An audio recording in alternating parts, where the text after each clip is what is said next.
அனைவருக்கும் வணக்கம். நான் அருப்புக்கோட்டை அண்ணாமலையார் ஜோதிடர் நிலையத்திலிருந்து உங்கள் ஆஸ்தான ஜோதிடர் ஜெய்சங்கர் பேசுகிறேன்.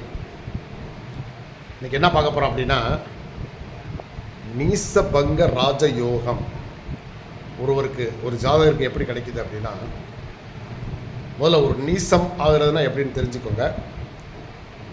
ஒருவருடைய ஜாதகத்தில் 12 ராசி கட்டம் இருக்கு இல்லையா, ஒரு சில கிரகங்கள் ஒரு சில இடங்களில் உச்சமாகும் அந்த ராசியின் அடிப்படையில். அப்படி உச்சம் பெற்ற கிரகம் அதனுடைய 7வது வீட்டில் நீசமாகும். அதாவது சுத்தமாக அதனுடைய பலத்தெல்லாம் இழந்துடும்.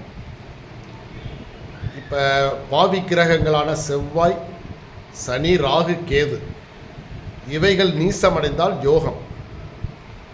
அதே நேரத்தில் அந்த ஜாதகருக்கு நல்ல கிரகங்களான நல்ல வளமான வாழ்க்கை வசதிகளை வழங்கக்கூடிய குரு, சுக்கிரன், புதன், வளர்பிறை சந்திரன், இந்த 4 கிரகங்கள் நீசம் பெற்றுவிட்டால் அவருக்கு வாழ்க்கையில் எவ்வளோதான் உழைத்தாலும் ஒரு டக்குன்னு ஒரு முன்னேற்றத்துக்கு வர முடியாது.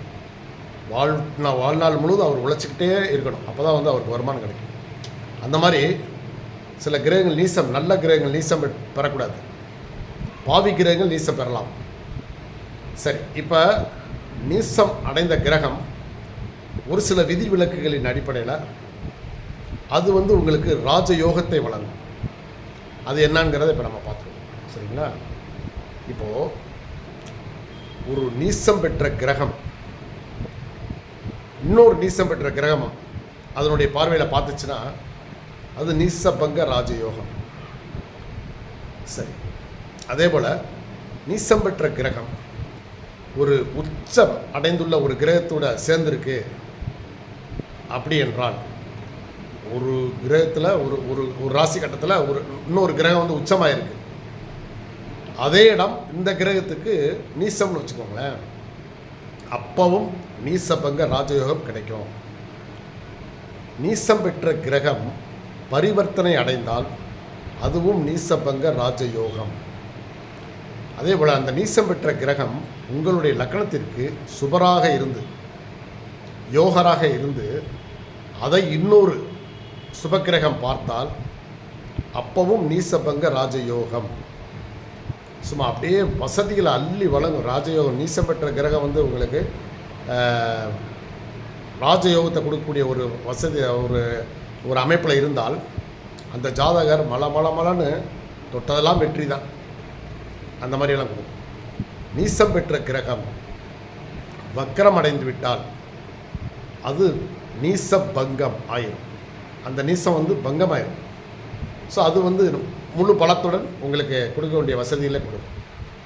ஸோ இந்த அமைப்பின் அடிப்படையில் உங்களுக்கு அந்த உங்களுடைய ஜாதகத்தில் அந்த நீசம் பெற்ற கிரகத்திற்கு இந்த மாதிரிலாம் இருந்துச்சு. அது மட்டும் இல்லை, அந்த நீசம் பெற்ற கிரகம் எந்த இடத்துல இருக்கோ அந்த நீசம் பெற்ற கிரகத்திற்கு வீடு கொடுத்த அதிபதி இருக்கார் இல்லையா, அவர் ஆட்சியோ உச்சமோ பெற்றால் அல்லது சுபத்துவம் அடைந்திருந்தால், சுபரின் பார்வை இவருக்கு வீடு கொடுத்த கிரகத்துக்கு இருந்தாலே அதுவும் அந்த நீசம் பங்கமாயிடும். ஸோ இதுதாங்க அந்த அமைப்பு. இவங்களுக்கு அந்த நீசமாயிடுச்சு, அந்த கிரகம் நல்ல கிரகமாக இருக்குது ஆனால் நீசமாயிடுச்சுன்ற கவலையே வேண்டியது. இப்போது நீசம் பெற்ற கிரகம் பரிவர்த்தனை பெற்றால் அது நீசபங்க ராஜயோகம். நன்றி, வணக்கம்.